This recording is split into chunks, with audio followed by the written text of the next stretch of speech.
Hello, everyone, and welcome to Fantasy Fellowship Con 2022. My name is Jess, and I'm from the Fantasy Fellowship Innovation Team. We're thrilled to have Travis Baldree here with us for this author Q&A. Travis is the author of the originally self-published Legends Lattes. After becoming a book talk and bookstagram sensation, Legends Lattes was picked up by Tor Books and will be published by them in December. Legends Lattes is about Viv, the orc barbarian who wants to finally retire from adventuring and open her coffee shop, but finds retirement isn't quite as easy as she thought it might be. Once we get started chatting, Travis's voice may seem familiar as he's also an audiobook narrator and narrated the Legends Lattes audiobook. Travis, thank you so much for joining us. We had a buddy read of Legends Lattes this month for those that could get their hands on a copy, and Fantasy Fellowship officially loves this book. Our community members have submitted lots of questions, so after you've done your little introduction, I'll get started with asking you a few. Thanks so much for having me. Actually, I have some interesting news on the publication front. The December publication in the UK was actually moved up a month, so now it'll be on November 10th to get it a little closer to the US launch on November 8th. All right, amazing. We do struggle with sometimes having things that we're really excited for coming out a bit later than everyone else, so that's really good news. Okay, so our first question, Erin asks, given the warm response to Legends and Lattes, it seems there's a keen audience for this type of story. This book has often been described as cozy. Was it always your intent to write for this kind of niche, or is it just the way the story turned out? It's partially the way the story turned out. I thought it was going to be a little bit more of a joke when I wrote it originally. The original pitch to myself was that it was like a Hallmark movie in the Forgotten Realms. So I thought it was going to be a little bit more of a wink and a nod when I wrote it. And then it ended up being really earnest, which is not how I expected things to go. So I definitely wanted to write something that wasn't like high stakes action and that was more about people and something a little bit more mundane. But I didn't expect it to be as cozy as it turned out. All right, cool. Well, we're definitely happy with the outcome. We're all really enjoying how cozy it is, and it's just really lovely to read. Did anyone in particular inspire the various characters we meet in the book, who are what inspired the character Thimble? That's someone everyone's been asking about. I think a lot of it is like not specific people, but like archetypal people. If you spend any time in coffee shops, somebody like Hemington, the college student that comes in and uses the Wi-Fi and doesn't buy anything, and the beginning musician off in the corner, and there's just kind of like these personalities. There's a lot of me in Viv, which wasn't really intentional. It just kind of worked out that way. Thimble, as far as Thimble goes, I wish I could say that I had planned to write a cinnamon roll that makes cinnamon rolls, but that was only pointed out to me afterward. I just wanted someone who was the opposite of what you would expect for a baker, because so many of the characters are like opposites of expectations. And I really did not expect people to like Thimble as much as they liked Thimble, especially since he says like 12 words. No, definitely. I love that, finding like the opposites and trying to subvert expectation. That's really great. So you've kind of answered this. Which of your characters do you most identify with? I mean, it's definitely Viv. I changed my career late in life, discovered that the people in the career that I moved to were just better for me all around. She approaches things the way that I would. I'm clearly not Viv, but there's just, I don't want to say that she's an author insert, but she just has lots of bits of me. No, that's great. That's great. What kind of research did you do for your characters, your world, and especially the Salvet Stone? That's really interesting. I did no research whatsoever. So I wrote this book for National Novel Writing Month, and I did outline it, but I didn't research anything. I've spent so much time in like fantasy worlds and reading fantasy fiction, and before that, I spent 20 years making video games, which are largely role-playing games with fantasy aesthetics, that I just kind of knew the vibe I wanted to go for. I think another thing about the book is that Most of the world building is relatively simple, and a lot of it trades on familiarity. You can just get in there and you're like, okay, I know what's going on, and now I'm going to connect with the people. Um, the Scalwart Stone itself was like, I wanted some element of magic from the beginning, you know, that you didn't know how it would work out or what it really, really meant. Just to make sure that it stayed, anchored in fantasy partially, and also just to have this sort of unknown. But yeah, no real research. That's fine. It's still, yeah. So this one, it's a really great question. Jagoda says, in our role-playing sessions, our heroes always had to retire once they've gotten too strong to be playable anymore. Most of them opened it in. Did you ever play pen and paper RPGs? And was that an inspiration for your book? It's been a while since I played pen and paper. I did back in high school, but I had trouble finding a group after that. I got married, I had kids, stuff. It's hard to find a group. But I've done D&D adjacent stuff and played so much digital role playing, Baldur's Gate, Neverwinter Nights, and then all of the things that are sort of like, Pathfinder. There's so much of that kind of stuff that I've been immersed in that a lot of it is probably informed by that. The retirement element, I got a lot of that. I've heard a lot of that. This is what I want my characters to do when they're done.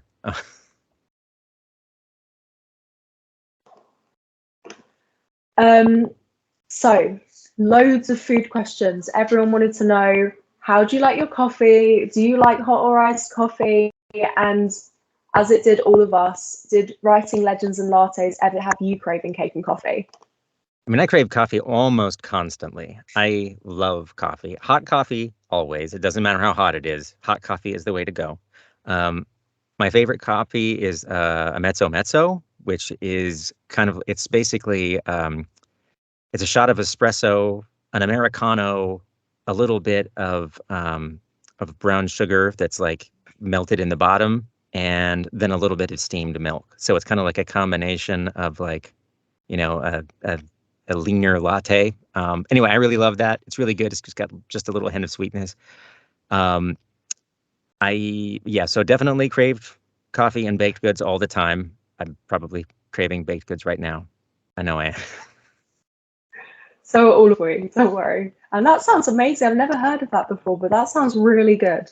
And It now is I good. want to find one. Were there any foodstuffs you considered and abandoned for the menu? And what do you think they might add to it in the future? Um, Scones. I'm like a big fan of scones. So if something else was, that would be like probably the first thing I would add, because I love a scone at a coffee shop, like a good cranberry scone with nuts. Oh, it's so good. With the little crystallized sugar on the top. Anyway, again, now I'm hungry for baked goods. Um, I really love that kind of Amazing. pastry. No, I love the idea that they're raw pastries we know well, but you made it seem like they're completely new to the city. Thimbles made them up. I really liked that about it. So what pastry, maybe not scones, that isn't currently on the menu, would you have Thimble bake for you? I mean, it feels like self-evident there should be coffee cake. There's no coffee cake. Ooh, I mean, it's literally called coffee cake. oh my God, that sounds, yeah, that should go on the menu. Because Viv, I feel like she could make, yeah, okay. Now I'm just getting excited. And then towards like the narration and writing process, what's your favorite place to write? I actually write in here in my audio booth. I thought that I would want to write sitting around with a laptop someplace. No, because it's quiet in here. Nobody bothers you. It's actually really cozy. So this is where I write. It's not in a coffee shop. Not in a coffee shop. There's too many noises, too many people, Mm. too many other things I could do, like drink coffee True. and eat things. Get distracted by the food, definitely. So obviously you're already so involved with creating and narrating fantastical stories. What inspired you to add writing to so many of your creative skills? Um, I tried to write a book for a really long time, years and years. So I spent years doing National Novel Writing Month. I always wanted to write a novel. Since I was a kid. But I made it about halfway through every time, and then I would poop out in the boggy middle. I think that's where a lot of people die. So this just happened to be the first one that I finished. I thought that I was a pantser, and if you don't know what that is, that's someone who doesn't write out. They don't make an outline. They just start writing, and everything just flows from their fingers, and it's amazing. I'm not. I thought that I was that kind of person. I wanted to be that kind of person, but I'm not. So I outlined this one, and that's the only reason I made it to the end. Amazing. Was it different narrating your own work to the works of others? It was the easiest narration I've ever done, bar none. So normally when you narrate, like how hard it is based on how in sync you are with the author, because a lot of narration is just anticipation. It's like, where's the author going to go with this sentence? What do they mean? And you always know when it's your own book. I knew all the voices. I knew how everybody sounded. I didn't have to ask anybody any questions. I knew the pronunciation of everything. It was just, it was, it was just like dancing. It was just like a dream. I love listening to books that are narrated by the authors that wrote them, because you know that everything you're hearing is exactly the way they wanted you to read it. So it's I got so excited when I found out that it was narrated by you, and I was like, okay, doing that as well. I'm going to do both at the same time. And it was really enjoyable. So anyone who hasn't done that, I recommend it. The audiobook is really good. I'd be really interested in hearing about the differences you experience in independent publishing versus traditional publishing, because obviously your book's being traditionally published soon. So we're still going through the traditional publishing process right now. The paperbacks are coming out pretty soon. Everything's faster in self-publishing because it's just you doing things and making unilateral decisions.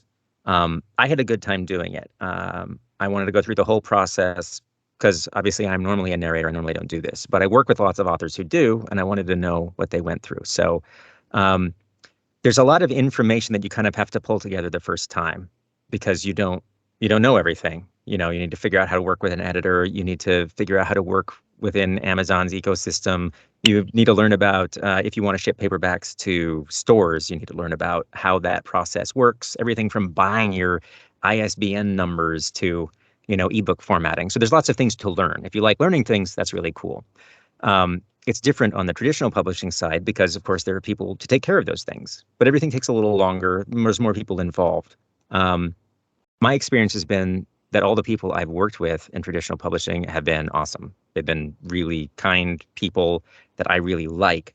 And I had a lot of misapprehensions about it. I kind of had the feeling like it's like they're sort of the gatekeepers and they tell you what to do and you kind of do it. But it's not. It's a lot more collaborative than that, or that's been my experience. So it's honestly been pretty cool. And then you get other things that go along with it. So there'll be translations now. So it's neat. It's like 7 or 8 more languages the book will show up in. I wasn't going to do that.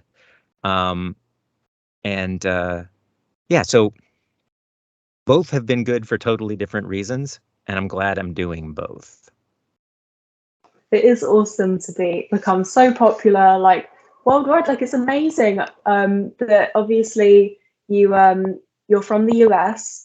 And we're a fantasy book club that's mainly based in the UK. So obviously, we've got loads of people reading your book, loads of people loving it. Is that something like that you weren't expecting, or is that something you hoped for? I wasn't expecting anybody to read it. I was expecting to hopefully get enough friends and family to buy copies to pay for the cover art. So all of it is unexpected. It's been really nice. It's been really very heartwarming, like 6 or 7 months. So, because I didn't expect any of this. Amazing. No, yeah, it's obviously blown up because you're being picked up, which is really awesome. The absolute biggest question that I got asked is, can we please have another one? Please. You can have another one. I'm writing it now. I'm probably about 80% through the first draft. It is not the book that I thought I was writing. I went threw away 3 versions of it before I got to this one, but hopefully people like it when it shows up. Awesome. I've got a few questions about that. Obviously, if you can't answer them, you can't answer them. Is there going to be a sequel? So is this a continuation in the series? Is it set in the universe but different theme? Is it going to be also themed about food and hospitality? It's actually going to be a prequel. It's about 20 years earlier. It is not about a coffee shop. There's no coffee. Some baked goods show up, but it's not about baked goods either. It's a much younger Viv before she has decided to do any of these things, and it's obviously it's set in the same world. There's a character or two that show up that she knew from a while ago in the book, but lots of new folks as well. And I guess we'll see how that goes. Honestly, we'll be happy with anything you give us, I think. So happy. I was thinking that actually a younger Viv, a prequel, would be wonderful. So that's really exciting. So after this, in the future, have you got any plans to write any books with similar feelings to Legends and Lattes, with a similar cozy vibe? Obviously, that wasn't what you expected. So do you want to push down this route or completely do something different? There's probably some of that vibe in the next book, mostly because I only am interested in writing books about people that are about, people stuff, not events. They're about people more than they are about events. But they could be anything, really. You could write a book in the horror genre about that if you wanted to. It could be, uh, so I don't want to write just one kind of thing, but it'll always probably end up being about something like that I think is relatable as a human being. Yeah. I narrate a bunch of like action adventure stuff that is all like world ending stakes. And I'm not going to say never, but I don't have any plans to write anything like that in the near future. Awesome. Well, they're all written by you, so I imagine that some of that similar feeling might come through naturally. So, people watching, we are filming this a week earlier because Travis's wife that turns 50 on the weekend that you will be watching this. What have you got planned? Please tell us.